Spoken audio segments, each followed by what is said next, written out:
What actually happens in the brain when people have religious or spiritual experiences? Let's go beyond the surface, beyond philosophy or theology type, and into the wiring of the brain itself. Today, we explore what neuroscience tells us about how the human brain processes religion, not as truth or falsehood, but as a biological and cognitive phenomenon. Religious experiences, whether they happen during prayer, meditation, rituals, or even moments of awe, activate specific regions and circuits in the brain.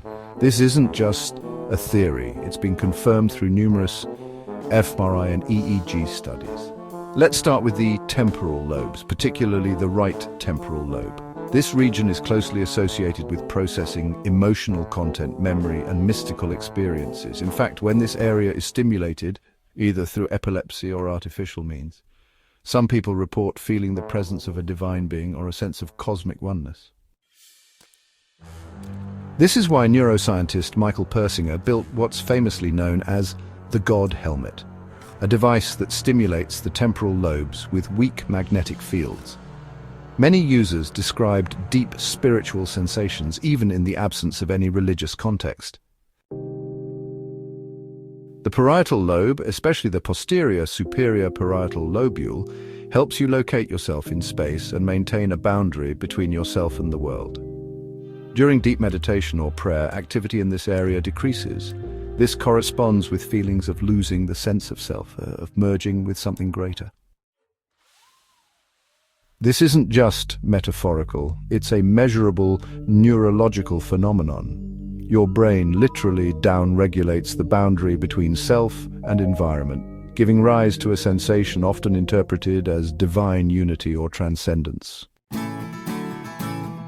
Now let's talk about the prefrontal cortex, the brain's control center for reasoning, moral judgment, and planning. When religious thoughts are active, this region lights up, especially during reflection, ritual, or moral contemplation.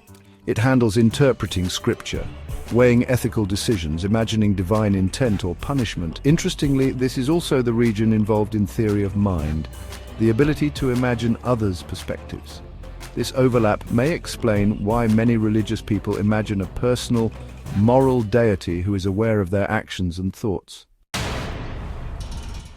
Besides regions, chemistry matters too.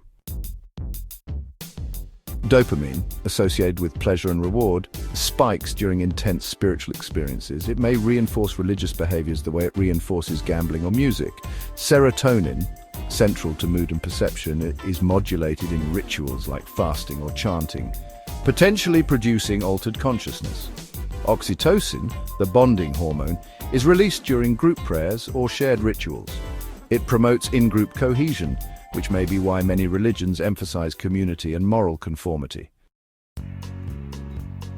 From a neuroscience perspective, religion may not be a random cultural invention.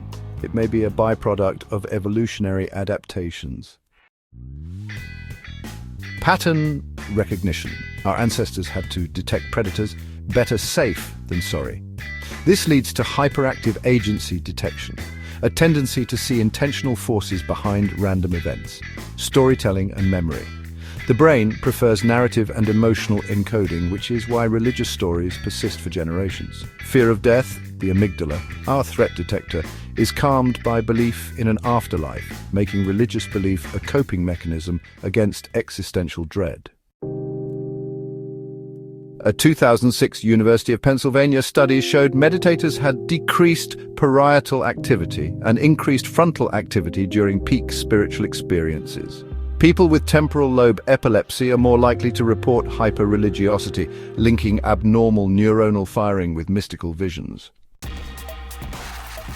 fMRI scans of Franciscan nuns and Tibetan monks revealed similar activation patterns during deep prayer and meditation, despite completely different religious beliefs.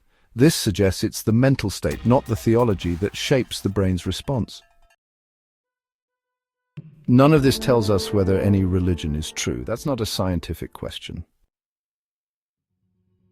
But what neuroscience does suggest is that religion is real in the brain. Its experiences are physiological, not imagined.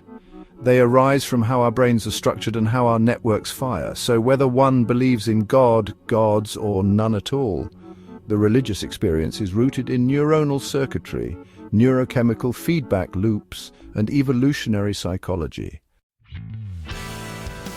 In the end, religion may not be proof of any external divine being, but it is proof of an internal human reality.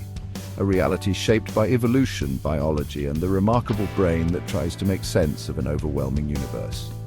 In the next video, we'll explore how artificial intelligence and modern technology might reshape or even replace traditional religion in the future. Stay with us.